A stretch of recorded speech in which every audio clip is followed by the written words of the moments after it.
नमस्कार दोस्तों, स्वागत है आपका आपके अपने YouTube channel fortune flow with Saranyu में। दोस्तों, क्या कभी ऐसा हुआ है कि आपने लाइफ में किसी से बहुत शिद्दत के साथ प्यार किया, लेकिन आपको वहीं से धोखा मिला? या मैरिज तो हो गई, लेकिन अब प्रॉब्लम्स देखने को मिल रही हैं। इस तरीके की सिचुएशन कि आपने अपनी तरफ से ट्रू कमिटमेंट किया, लेकिन सामने से वो रेसिप्रोकेट नहीं हुआ और आपको वहीं से धोखा मिला। तो प्रॉब्लम है, सॉल्यूशन भी है। कहाँ है? आपकी जन्म कुंडली में। सबसे पहले अपना बर्थ चार्ट ओपन कर लें, क्योंकि इस वीडियो में हम आपको ऐसी कंडीशंस बताएंगे जिनसे पता चलेगा कि ऐसा क्यों हो रहा है। उन्हें आप मैच कीजिए और उन कंडीशंस के लिए रेमेडीज भी बताई जाएंगी, तो वीडियो को लास्ट तक ज़रूर देखें। सबसे पहले अपनी कुंडली में देखें कि शुक्र कहाँ है, क्योंकि शुक्र यानी वीनस, ये नैसर्गिक रूप से प्रेम यानी लव, रिलेशनशिप्स और अट्रैक्शन का कारक हैं। अपने अंदर उस एनर्जी को रखते हैं ये हमारे बर्थ चार्ट में। अगर शुक्र, राहु, केतु, शनि या सूर्य इनके प्रभाव में है, तो आप देखेंगे कि कहीं ना कहीं रिलेशनशिप या मैरिज में प्रॉब्लम्स होंगी। अब किस प्लैनेट के साथ कैसी प्रॉब्लम होगी?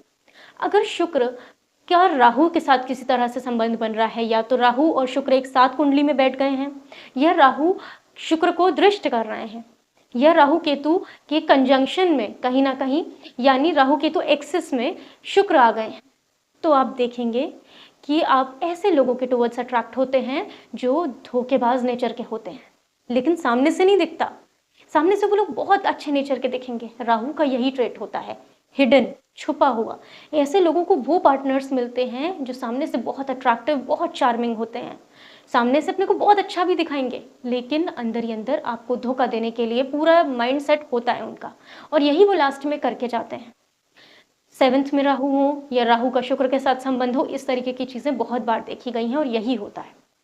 इसके बाद अगर शुक्र का केतु के साथ संबंध बन जाए तो क्या होता है? ऐसा पार्टनर मिलते हैं जो इनको भाव ही नहीं देते, इग्नोर करते रहते हैं, अपनी ही लाइफ में बिजी रहते हैं, बिल्कुल मतलब नहीं रखते। और आप कोशिश करते हैं कि किसी तरीके से इनका अटेंशन मिले, ये हमें भी समय दें, लेकिन वो आपसे डिटैच से रहते हैं, और ये नेचर भी हमें उनके टुवर्ड्स अट्रैक्ट करता है।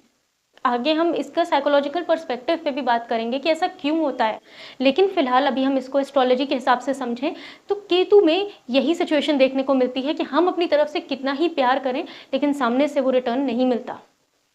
अब तीसरी कंडीशन आती है सूर्य वाली। सूर्य की कंडीशन में क्या होता है?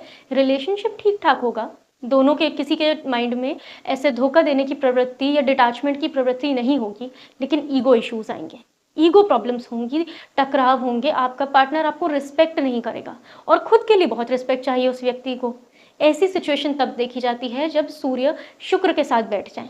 सूर्य वैसे भी, शुक्र बहुत सौम्य, बहुत सेंसिटिव फेमिनिन प्लैनेट है, और सूर्य तेज, गर्मी और इस तरीके का प्लैनेट है जो हीट प्रोड्यूस करते हैं, बहुत एग्रेसिव प्लैनेट है। तो एग्रेशन भी ऐसे लोगों के पार्टनर में देखने को मिलता है कि गुस्सा बहुत जल्दी आ जाता है, ईगो इश्यूज होते हैं, क्योंकि सूर्य राजा हैं, तो राजा अपने आगे तो किसी को कुछ समझते नहीं है, है ना। तो इस तरीके की इशू तब आते हैं जब सूर्य और शुक्र का कंजंक्शन हो या एस्पेक्ट हो, यानी दृष्टि हो। अब आते हैं शनिदेव। शनि का शुक्र के साथ होना थोड़ा सा बोरिंग बना देता है रिलेशनशिप को, और ऐसा कि आपको फील ही नहीं होगा कि मैं किसी रिश्ते में हूँ। इतना स्लोली ग्रो करते हैं शनि रिलेशन को। तो सूर्य के साथ, वो शुक्र के साथ शनि को भी थोड़ा सा अच्छा नहीं माना जाता, बट बाकी तीनों के कंपैरिजन में Venus and Saturn is a better combination. अब चलिए दूसरी कंडीशन पर आ जाते हैं। अगर इस तरीके की चीज़ें हैं तो आपकी लाइफ में लव रिलेशनशिप्स में इशू आ रहे होंगे, और जिन मेल्स के चार्ट में इस तरह के प्लानिटरी कॉम्बिनेशन है, उनको अपनी वाइफ के साथ इस तरीके की प्रॉब्लम देखने को ज़्यादा मिलती होगी, क्योंकि पुरुषों के लिए शुक्र उनकी पत्नी का कारक भी है। अब बात करते हैं कि किनके साथ ये चीज़ें कमिटमेंट वाले इश्यूज में आती हैं। फिफ्थ हाउस यानी पंचम भाव, उससे हम अपने लाइफ के लव रिलेशनशिप्स को देखते हैं, love affair only, not marriage. अब जो लोग मैरिज में बिलीव करते हैं, कमिटमेंट करना चाहते हैं, वो सप्तम भाव को देखेंगे, उनको सेवेंथ हाउस की कंडीशन देखनी, क्योंकि सेवेंथ हाउस मैरिज को डिनोट करता है, आपके परमानेंट पार्टनर को शो करता है।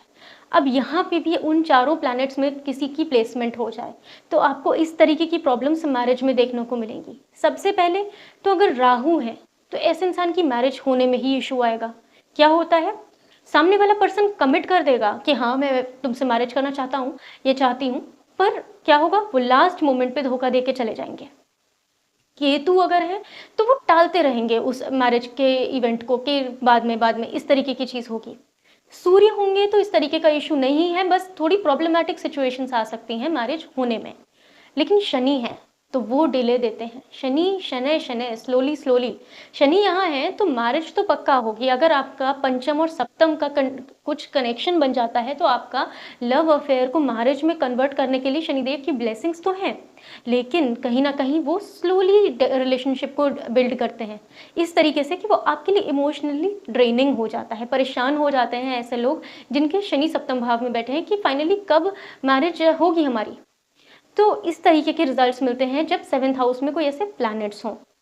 अब बात करते हैं कि किन लोगों के लिए ये चीज़ें बहुत परेशान कर देने वाली होती हैं, या आपने देखा होगा कि आपके ही कोई दोस्त हैं जिनको एक बार धोखा मिला प्यार में और वो उससे उबर ही नहीं पाए, दोबारा रिलेशनशिप में नहीं जा पाए, किसी पे भरोसा कर ही नहीं पाए। ऐसा तब होता है जब इन सारी सिचुएशंस के साथ में चंद्रमा भी वीक हो, मून एफ्लिक्टेड हो। मून अगर राहु केतु के साथ बैठ जाए या कृष्ण पक्ष के चंद्रमा हो, जन्म कुंडली में अगर जन्म के समय कृष्ण पक्ष चल रहा था, कृष्ण पक्ष की अष्टमी से लेकर शुक्ल पक्ष की अष्टमी तक, तो आप देखेंगे कि इस तरीके के व्यक्ति इमोशनली वीक होते हैं और ये बहुत जल्दी ट्रॉमेटाइज हो जाते हैं या फिर वापस उबर नहीं पाते उन परेशानियों से। अब एक सिचुएशन और है, रिपीटेडली किनकी लाइफ में ये चीज़ें होती हैं, बार बार ऐसा हो कि प्यार किया लेकिन धोखा मिला, उस तरीके से रेसिप्रोकेट नहीं होता, या एक बार भी रिलेशनशिप में आए, आपने अपनी तरफ से 100% अपने को डिवोट किया लेकिन आपको वो रिटर्न बैक नहीं हुआ। ये तब होता है जब कुंडली में शुक्र वक्री हो, यानी वीनस रेट्रोग्रेड। वीनस रेट्रोग्रेड होंगे तो पास्ट लाइफ कर्मा जुड़ गया। अब कहीं ना कहीं मान सकते हैं जब भी कोई प्लैनेट रेट्रो होता है, चेष्टा बली हो जाता है, बहुत स्ट्रांग हो जाता है, और जो उसके कारक होते हैं ना उनको आप ही देते रहते हैं, आपको वो रिटर्न में नहीं मिलता। लेकिन इसका सॉल्यूशन भी यही है कि आप बिल्कुल बिना किसी उम्मीद के प्यार करें, आपको कभी ना कभी वो रिटर्न बैक होगा। लेकिन जितना कुछ पुराना हिसाब किताब है वो तो सेटल करना ज़रूरी है ना, वो करे बिना तो आप नहीं सोच सकते हैं, क्योंकि कर्म का सिद्धांत ही यही है कि हमारे जो कर्म हैं उन संचित कर्मों को ही काटने हमने जन्म लिया है। इसलिए जब भी शुक्र वक्री होंगे तो ऐसे लोगों की लाइफ में रिलेशनशिप्स आएंगे, ये प्यार करेंगे लेकिन वो ठीक से पूरे नहीं हो पाएंगे। अगर ये सारी सिचुएशंस देखने को मिल रही हैं तो आपको 3 रेमेडीज़ बताएंगे जो बहुत सिंपल हैं लेकिन पावरफुल हैं। इनको करिए और अगर आपको रिजल्ट्स अच्छे देखने को मिलते हैं तो बहुत अच्छा रहेगा। सबसे पहले, अगर राहु केतु शनि वाला आपको सिचुएशन दिख रहा है शुक्र के साथ में जो आपको बताया गया, तो आपको क्या करना है, शनिवार के दिन जाके पीपल के वृक्ष की 3 बार परिक्रमा करें। इसके बाद में उसमें जल अर्पित करें, पूरे मन के साथ करें। उस समय अपने मन में ऐसे भाव रखें, बिना भाव के कोई भी रेमेडी काम नहीं आती। भाव रखना ज़रूरी है, अपनी प्रॉब्लम को यूनिवर्स तक पहुंचाना ज़रूरी है, और ये कहना इंपॉर्टेंट है, प्रॉब्लम चाहे ना भी बोलें, सिंपली ये बोलें कि आपको क्या चाहिए। आई वॉन्ट दिस, मुझे ऐसा चाहिए कि मेरी लाइफ में एक स्टेबल, एक अच्छा पार्टनर आए जो मुझे धोखा ना दे। ये बोलते हुए, ये आपको अपने मन में फील करते हुए उन परिक्रमाओं को करके जल को अर्पित करना है, अपनी बात को कन्वे करना है।